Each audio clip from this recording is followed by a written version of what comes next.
Hello everyone. Many people requested me to make a video in English language on criminal procedure and to explain as to how various sections of CrPc come into the picture from the stage of FIR or complaint. Now let's try to understand it from the very beginning. See, there are two ways which are open to an aggrieved person when the offense is committed. There are two ways which are open to an aggrieved person to set the criminal law in motion. What is the meaning of to set the criminal law in motion? To require the public authority to take an action against the accused person. So what are these two courses and two ways? The first is that to report the matter to the police. Means to go to the nearest police station and report the matter to the officer in charge of the police station.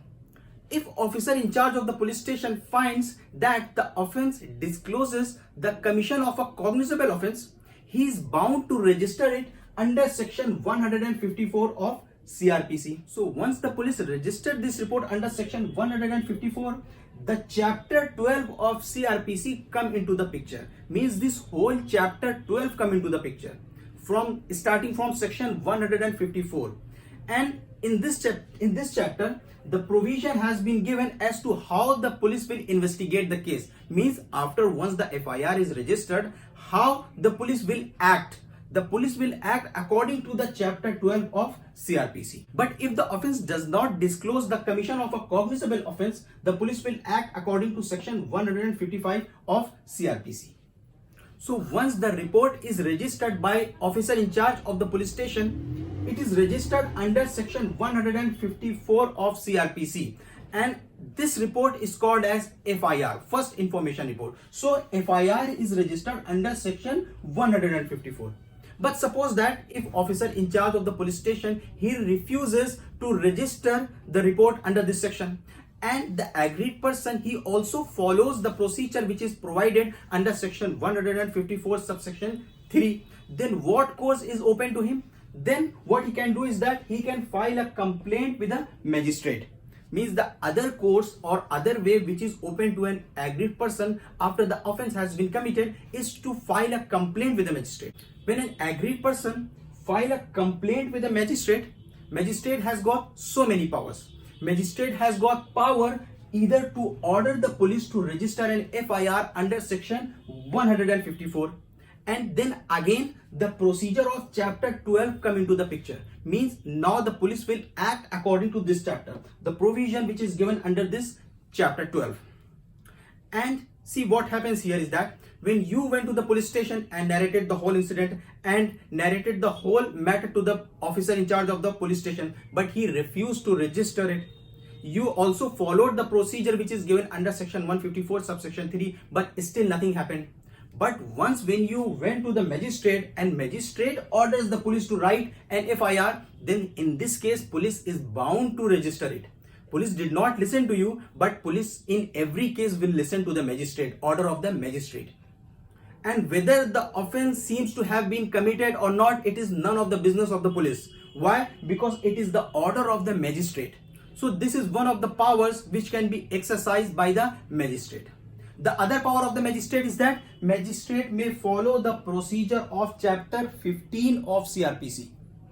And I have covered this chapter in great detail, and I will drop the link of this lecture in this video. Now section 156 simply grants power to the police to investigate in cognizable offences without taking any order from the magistrate. It means that police is bound to take order from the magistrate to investigate only in non-cognizable offences. But where the offense is a cognizable, police is not bound to take the order from the magistrate before starting the investigation. Police has got the complete power to investigate in cognizable offences. It is only in the non-cognizable offences that police is bound to take order from the magistrate. Under section 156 subsection 3, it grants some special power to the magistrate to order investigation. Under this section, section 156 subsection 3, magistrate has got power to order the police to write an FIR, to register an FIR.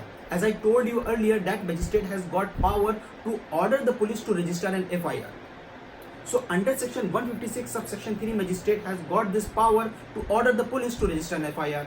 Now after section 156, section 157 of CrPc come into the picture. Once an FIR is registered, police starts its investigation in the case. But how this investigation will be done? Section 157 provides procedure. Besides providing this procedure, section 157 also says that once an FIR is registered, then the copy of FIR shall be sent to the magistrate having the jurisdiction. Why this copy of FIR is sent to the magistrate? It is sent to the magistrate in order to inform him about the progress of investigation, so that he is able to control it and if necessary to give the appropriate direction under section 159 of CRPc. Section 158 only provides the procedure as to how the report under section 157 or intimation shall be sent to the magistrate. This section is mandatory in nature. So this section 158 only provides the procedure of sending the intimation to magistrate, which is given under section 157. So this is my first video in English language, and now I'm going to wait for your responses whether this video was really helpful for you. If it did help you, just give it a big thumbs up and comment. I will make another part of this video. And don't forget to follow me on Instagram. My ID is NajeebKhan11, which you can find it in the description below.